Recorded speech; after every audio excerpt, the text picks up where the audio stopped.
अध्याय 4. विमर्शन आणि कुमुदवती. चंद्रसेन आणि श्रीकर. श्री गणेशाय नमः. शंभू महादेवा, तुम्ही पार्वतींच्या मनोरूपी सरोवरातील राजहंस आहात. तुम्ही उदार आहात, कापराप्रमाणे गौरवर्णाचे आहात.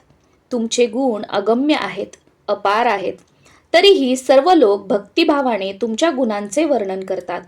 तुमचा आदी, मध्य व अंत कोणालाही कळत नाही. तुम्ही सर्वांचे आदिकारण आहात. तुम्हीच सर्व गोष्टींचे करते आहात. तुम्ही कुठे, केव्हा, कसे प्रकट होता ते ब्रह्मादिकांनाही सांगता येत नाही. जगात सर्वत्र तुमचाच निवास आहे. भक्तांचे मनोगत जाणून तुम्ही त्यांच्यासाठी ते जिथे असतील तिथे प्रकट होता. याविषयीची एक कथा सुतांनी शौनकादिकांना सांगितली. ती अशी आहे. विमर्शन राजांची कथा.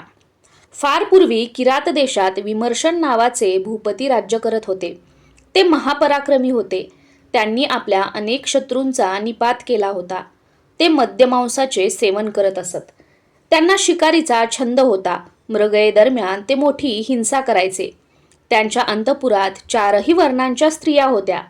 ते त्यांच्याशी संग करायचे. ते निर्दयी, गैरवर्तन करणारे आणि अधर्माने वागणारे होते. पण असे असले तरी त्यांच्या अंगी एक विलक्षण गुण होता. शिवभक्ती हाच तो गुण. ते भगवान शंकरांची नित्यनेमाने यथाविधी पूजा करायचे. कुमुदवती या त्यांच्या पट्टराणी. त्या अत्यंत हुशार व गुणवान होत्या. आपल्या पतिदेवांच्या स्वभावातील या 2 परस्पर विरुद्ध वैशिष्ट्यांचे त्यांना नेहमीच नवल वाटायचे. एके दिवशी राजा व राणी एकांतात गप्पा गोष्टी करत होते. तेव्हा त्यांनी निष्कपट भावाने विचारले, नाथ, तुम्ही नित्य शिव आराधना करता. शिवपूजन ही तुमची अत्यंत आवडती गोष्ट आहे. तुम्ही शिवरात्र, सोमवार, प्रदोष अशी अनेक शिवव्रते करता. शिवलीलांचे वर्णन करताना, शिवभजने म्हणताना आनंदाने देहभान विसरून नाचता. एकीकडे शिवभक्तीत अत्यंत तत्पर अशा तुमच्याकडून कितीतरी दोष घडत असतात. हे कसे? विमर्शन म्हणाले, राणी, तुमची शंका बरोबर आहे. म्हणून या वर्तनाचे रहस्य उलगडण्यासाठी मी तुम्हाला माझा पूर्व इतिहास सांगतो. तो ऐका. मागील जन्मात मी पंपानगरीतील कुत्रा होतो. एकदा माघ वद्य चतुर्दशीस अर्थात महाशिवरात्रीच्या दिवशी काहीतरी खायला मिळेल या आशेने मी एका शिवमंदिरासमोर आलो. तिथे शिवपूजा चालली होती. ती मी दुरूनच पाहिली. त्या मंदिराच्या द्वारी उभ्या असलेल्या राजसेवकांनी मला घालवण्यासाठी काठीने मारले. तो मार चुकवण्यासाठी पळत असताना माझ्याकडून त्या शिवमंदिराला एक प्रदक्षिणा घडली. भुकेने जीव कासावीस झाला होता. म्हणून मी लोचटपणे पुन्हा तिथे गेलो. सेवकांनी मला पुन्हा हाकलले. मी पळालो आणि मंदिराला उजवीकडून वळसा घालून थोड्या वेळाने परत तिथे आलो. तेव्हा मला पाहून एका सेवकाला राग आला. त्याने मला बाण मारला. मी खाली पडून तडफडू लागलो. त्यावेळी शिवलिंगाकडे पाहता पाहताच मी प्राण सोडला. अशा प्रकारे माझ्याकडून त्या पर्वतिथीस उपोषण, शिवदर्शन, प्रदक्षिणा व प्राणार्पण घडले. त्या पुण्यकर्मामुळे मला राजाचा जन्म, आताचे हे राजवैभव व शिव उपासनेची गोडी या गोष्टींचा लाभ झाला. तथापि असे असले तरी पूर्वजन्मातील श्वानाच्या अंगी असलेले वाईट गुण अजूनही गेलेले नाहीत. म्हणूनच माझ्याकडून असे दोषपूर्ण आचरण घडत असते. ते ऐकून कुमुदवतींना मोठे नवल वाटले.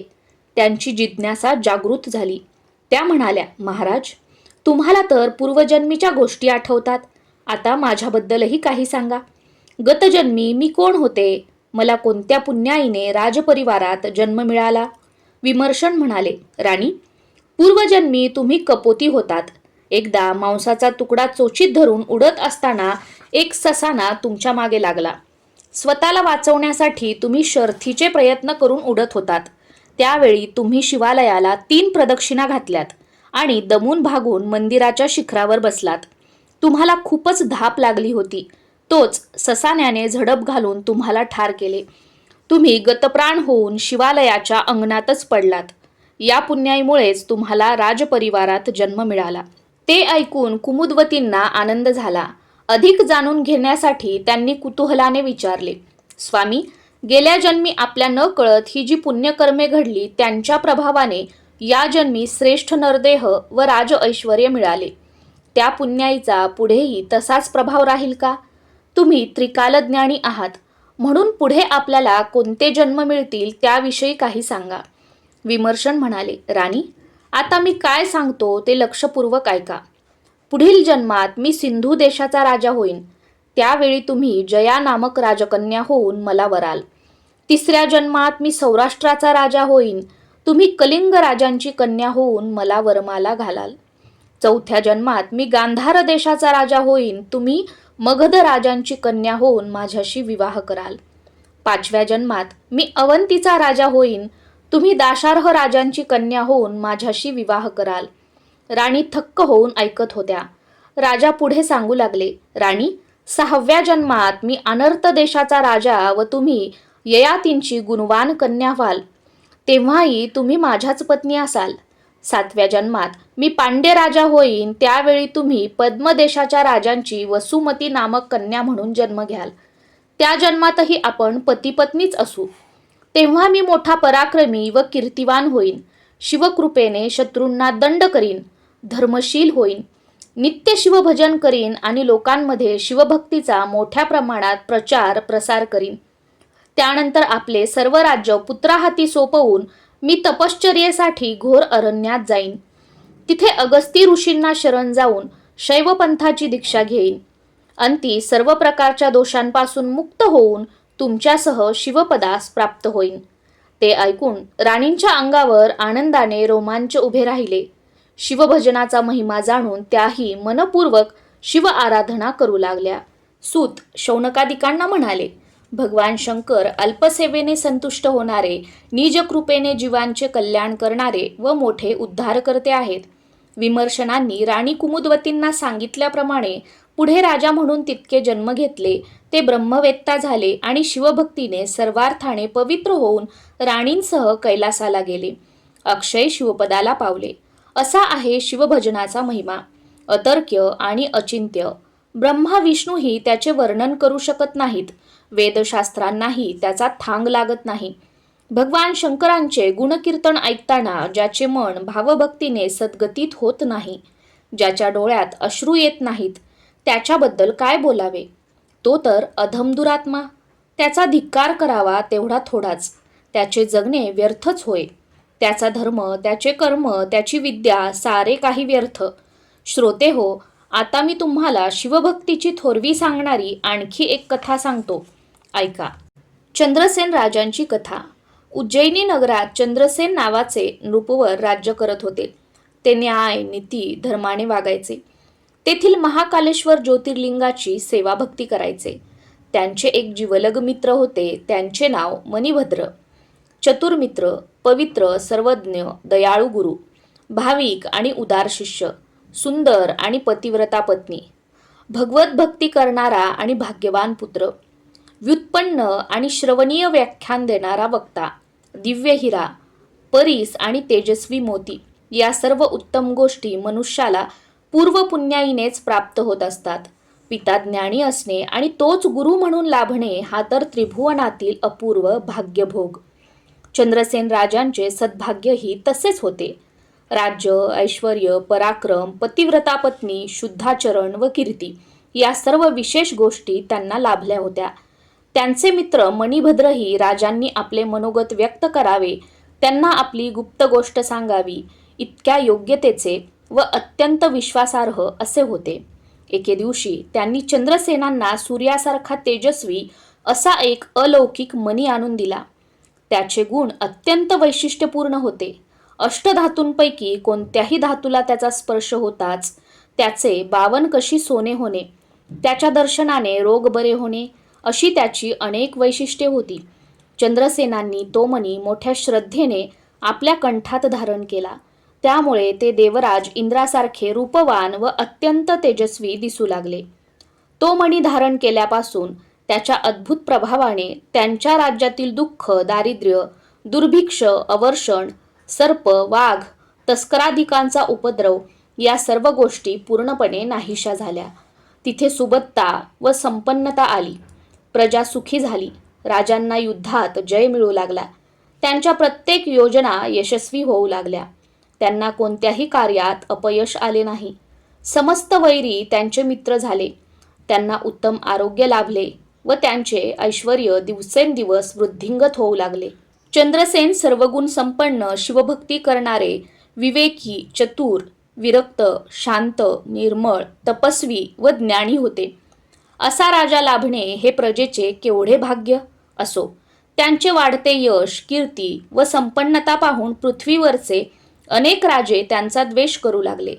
तसेच त्यांच्याकडील तो अद्भुत मणी आपल्याला मिळावा म्हणून त्यांच्यात मोठी चढाओढ लागली. तो मणी त्यांनी आपल्याला द्यावा म्हणून अनेकांनी त्यांना धमकावले, पण काहीही उपयोग झाला नाही. चंद्रसेन बऱ्याच बोलाने ऐकणारे नव्हते. हे लक्षात आल्यावर पृथ्वीवरचे अनेक राजे एकत्र आले. त्यांनी प्रचंड सैन्यानिशी उज्जैनीवर चाल करून त्या नगरीला चहूकडून वेढले आणि दूतांकरवी त्या राजांना तुमच्याकडचा मणी सामंजस्याने आमच्या स्वाधीन करा, अन्यथा युद्धाला तयार व्हा असा संदेश पाठवला. परिस्थिती मोठी बिकट होती. चंद्रसेन स्वतःशीच विचार करू लागले, काय हा अनर्थ. मूल्यवान वस्तू जवळ बाळगणे म्हणजे संकटाला आमंत्रणच. इथे भूषणच दूषण झाले. अतिशय सौंदर्य, अतिशय धन, अतिविद्वत्ता, अतिप्रीती, अतिभोग व अति आभूषणे असणे म्हणजे मोठे विघ्नच. असो, मन्याच्या हव्यासाने वैरी समोर ठाकले आहेत, पण यांना घाबरून मनी असाच देऊन टाकला तर क्षात्रधर्म काय राहिला. आणि भयंकर युद्ध करायलाही मन तयार होत नाही. काय करावे. या परिस्थितीत भगवान महाकालेश्वरांनाच शरण जाणे योग्य आहे, कारण तेच आपले स्वामी आहेत. ते दिनांचे रक्षक, जगाचे उद्धारक, भक्तवत्सल व निज भक्तांना संकटातून तारून नेणारे आहेत. ते पार्वती प्राणवल्लभ, त्रिपुरांतक, जगदात्मा व जगदीश्वर आहेत. ते शरणागतांना तारणारे वज्रकवच आहेत. तेच या संकटाचे निवारण करतील. अशा प्रकारे चंद्रसेनांनी आपला सर्व भार त्या महाकालेश्वरांवर टाकला व सर्व चिंता बाजूला ठेवून शिवमंदिरात गेले. तिथे भगवान शंकरांची विधियुक्त पूजा करू लागले. इकडे त्यांच्या प्रधानाने सैन्य जमवून शत्रूंशी युद्ध आरंभले. राजांचा तोफखाना नगर तटावरून वैऱ्यांवर आग ओकू लागला. बाहेर असे प्रखर युद्ध चालले असताना देवद्वारी मात्र चतुर्विध वाद्य शिवभजनाला साथ देत होती. राजा अत्यंत प्रेमाने शिवजींची महापूजा करत होते. आणीबाणीचा प्रसंग असूनही आपले महाराज न घाबरता शिवार्चन करत आहेत याचे लोकांना मोठे कौतुक वाटले. ते पूजा पाहण्यासाठी मोठ्या संख्येने मंदिरापाशी जमले. त्या गर्दीत एक विधवा गवळण आपल्या 6 वर्षाच्या मुलाला कडेवर घेऊन उभी होती. त्या मुलाने राजांनी केलेली शिवपूजा लक्षपूर्वक पाहिली. ते शिवपूजन आटोपल्यावर लोक आपापल्या कार्याला लागले. गवळणही निजगृही परतली. श्रीकराची कथा. आईच्या कडेवरून खाली उतरल्यावर तो गोपाबाळ त्याच्या घराशेजारी असलेल्या एका उजाड झोपडीत जाऊन बसला. तिथे शिवलिंगासारखा एक गोलाकार पाषाण होता. त्याने त्याभोवती मातीची वेदिका तयार केली. मग स्वहस्ते तयार केलेल्या त्या शिवप्रतिमेची तो मनोभावे पूजा करू लागला. त्यावेळी तिथे कोणीच नव्हते, म्हणून तो एकटाच शिवपूजेचा खेळ खेळत होता. त्याने अनेक लहान दगड जमवले आणि पद्मासन घालून बसला. मग राजांनी केलेली पूजा आठवून शिवजींना एक एक उपचार अर्पण करू लागला. त्याला मंत्र, ध्यान, आसन या गोष्टी कशा माहीत असणार, पण तरीही तो प्रेमाने पूजन करत होता. त्याने पिंडीला मातीचा टिळा लावला. हिरवे गवत व सुगंध नसलेली रानफुले वाहिली. परिमल द्रव्य म्हणून मातीच उधळली. धूप, दीप, नैवेद्य म्हणून पाषाणच वाहिले आणि ओंजळीत माती घेऊन तीच पुष्पांजली म्हणून समर्पित केली. मग त्याने हात जोडले, डोळे मिटले व महाकालेश्वर शिवलिंगाचे मनोमन स्मरण करू लागला. थोड्याच वेळात त्याला दृढ ध्यान लागले. तो देहभान विसरला. तिकडे त्याच्या आईने स्वयंपाक तयार केला आणि त्याला जेवायला हाक मारू लागली. तिने बऱ्याच हाका मारल्या, पण त्याने प्रत्युत्तर दिले नाही. त्यामुळे तिला काळजी वाटू लागली. ती बाहेर येऊन त्याला शोधू लागली. तो शेजारच्या ओसाड झोपडीत डोळे मिटून बसलेला दिसला. त्याला पाहून तिचा जीव भांड्यात पडला. ती म्हणाली, बाळा, तू इथे काय करतो आहेस? जेवायला चल. पण तेही त्याला ऐकू गेले नाही. तेव्हा ती रागावली. तिने पुढे जाऊन त्याने रचलेले दगडाचे लिंग व वेदिका उधळून टाकली आणि चल उठ, जेवायचे नाही का असे म्हणून त्याचा हात धरून त्याला उठवू लागली. तेव्हा तो भानावर आला. त्याने डोळे उघडून पाहिले त्यावेळी त्याने केलेली शिवपूजा उद्ध्वस्त झालेली पाहून त्याला मोठा धक्का बसला आणि वाईटही वाटले.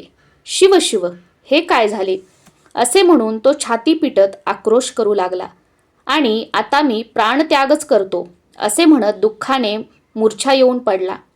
हे त्याचे भलते आचरण पाहून त्याच्या आईलाही संताप अनावर झाला. कार्ट्या, तुला उपाशी राहायचे तर राहा, तुझ्या मागे हिंडायला मला वेळ नाही असे म्हणून ती तरातरा निघून गेली आणि जेवण उरकून गवताच्या चटईवर पांघरून घेऊन झोपली. इकडे आपण केलेली पूजा भंगली म्हणून तो गोपबाळ हे शिवशंभो, हे महाकालेश्वरा असा विलाप करत रडत होता. तेव्हा त्या लहानग्या भक्ताचा मनोभाव पाहून लीला नाटकी कैलासनाथांनी तिथल्या तिथे एक अद्भुत चमत्कार केला. त्या गवताच्या पडक्या झोपडीच्या ठिकाणी रत्नखचित भव्य शिवमंदिर निर्माण केले. त्याचे खांब हिऱ्यांचे होते आणि कळसही नानाविध दिव्य रत्नांनी झळकत होता. त्याची चारही महाद्वारे रत्नमंडित व नक्षीदार होती. त्याच्या गाभाऱ्यात चंद्रापेक्षाही तेजस्वी असे मणिमय दिव्य लिंग होते. त्या मुलाने डोळे उघडले तेव्हा समोरचे दृश्य पाहून त्याला विश्वासच बसला नाही. आपण स्वप्नात आहोत की स्वर्गात त्याला काहीच कळेना. त्याने गाभाऱ्यात जाऊन शिवजींचे दर्शन घेतले. तिथे राजोपचार म्हणजे सर्व मोठे उपचार असलेली पूजा सामग्री तयार करून ठेवलेली दिसली. त्यावेळी त्याला झालेला आनंद काय वर्णन करावा. तो हर्षाने नाचू लागला. त्याने शिवजींची भक्तिभावाने षोडशोपचारे पूजा केली, पुष्पांजली वाहिली. मग अत्यंत उल्हासाने शिवनाम घेत नाचू लागला. ते पाहून संतुष्ट झालेले प्रभू त्याच्या सन्मुख प्रकट होऊन म्हणाले, बाळ, मी तुझ्यावर प्रसन्न आहे, तरी वरदान मागून घे. तेव्हा तो गोपबाळ म्हणाला, देवा, माझ्या आईने तुमची पूजा उडवून लावली म्हणून तुम्ही रागावू नका. हा तिचा अपराध पोटात घाला, तिला क्षमा करा. शिवजींनी मंदस्मित करून ते मान्य केले. तेव्हा त्याला हायसे वाटले. तो पुढे म्हणाला, देवा, थोडा वेळ थांबाल, मी माझ्या आईला तुमच्या दर्शनासाठी घेऊन येतो. तेही त्यांनी मान्य केले. तो घराकडे धावला तर काय आश्चर्य, तेही भव्य दिव्य झाले होते. एखादा रत्नखचित राजप्रसाद असावा तसे. तिथे त्याची आई रत्नमय दिव्य मंचकावर झोपलेली दिसली. तिच्या सर्वांगावर नानाविध अलंकार होते. तिचे स्वरूप पालटले होते. ती अतिशय सुंदर दिसत होती. त्या बाळाने तिला उठवले व म्हणाला, ए आई, उठ ना, माझ्याबरोबर चल. भगवान शंकरांचे दर्शन घे. त्यांचे देऊळ केवढे मोठे आहे बघ. ती उठली. सभोवती दृष्टी टाकताच तिच्या आश्चर्याला पारावार राहिला नाही. आपण तर झोपडीत होतो, आता एकदम प्रसादात, काय नवल आहे. ती संभ्रमात पडली. तिने आपल्या मुलाकडे पाहिले. त्यावेळी त्याच्या निरागस डोळ्यात विलक्षण तेज दिसत होते. तो तिला शिवजींच्या दर्शनासाठी चल असे म्हणत होता. ही सर्व महाकालेश्वरांची कृपा आहे हे तिने ओळखले. त्यांच्या प्रसादाने तिचे जन्माचे दारिद्र्य फिटले होते.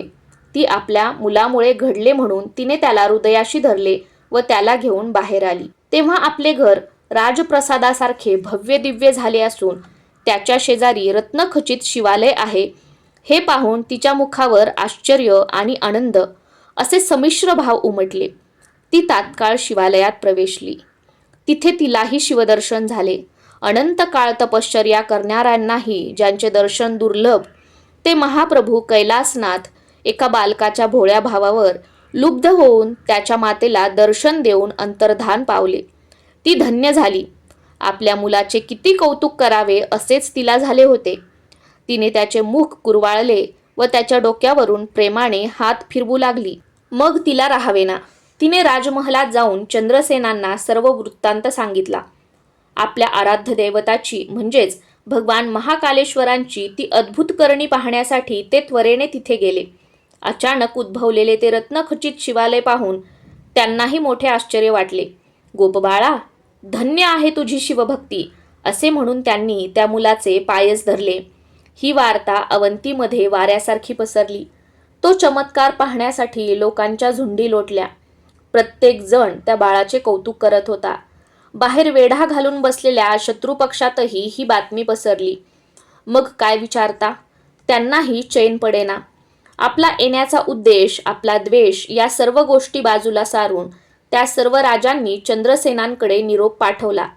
अवंती नरेश, तुम्ही धन्य आहात. धन्य आहेत तुमचे प्रजाजन. तुमची शिवभक्ती खूप थोर आहे आणि ज्यांच्यावर भगवान शंकर प्रसन्न आहेत त्या तुमच्याशी वैरभावना धरण्यात आमचे अहितच आहे, हे आम्ही जाणतो. म्हणूनच आम्ही आमच्या दुर्वासना बाजूला ठेवून तुमच्या भेटीची इच्छा करत आहोत. आम्हाला त्या भक्तश्रेष्ठ बालकाचे दर्शन घ्यायचे आहे आणि शिवमहाप्रभूंचे अगाध लीला कर्तृत्व प्रत्यक्ष पाहायचे आहे. म्हणून कृपा करून आम्हाला अनुमती द्या. तो निरोप मिळताच चंद्रसेनांनी युद्धाला विराम दिला आणि प्रधानासमवेत नगराबाहेर येऊन सर्व राजांना प्रेमाने भेटले. त्यांना मिरवणुकीने सन्मानपूर्वक नगरीत घेऊन आले. अवंती म्हणजेच उज्जैनी 7 श्रेष्ठ नगरींमध्ये तिची गणना होते. तिची अद्भुत रचना पाहून त्या सर्वांना मोठे नवल वाटत होते. त्यांनी त्या दिव्य शिवालयापुढे लोटांगण घातले आणि त्याची अद्भुत कथा ऐकून आश्चर्य व्यक्त केले. त्यांनी गाभाऱ्यात जाऊन शिवलिंगाचे दर्शन घेतले. मग त्या लहानग्या गोप बाळाला वंदन करून म्हणाले, बाळ, भगवान शंकर प्रसन्न झाल्यावर काय घडू शकते हे आम्ही प्रत्यक्ष पाहत आहोत. गवताच्या झोपडीचे सुवर्ण सदन झालेले पाहत आहोत. शिवकृपेने शत्रूही मित्र होतील. सर्व प्रकारच्या सिद्धी घरी दासी होऊन राहतील. त्या इच्छित कामना पुरवतील. अंगणातले वृक्ष कल्पतरू होतील. मुका विद्वान पंडित होईल.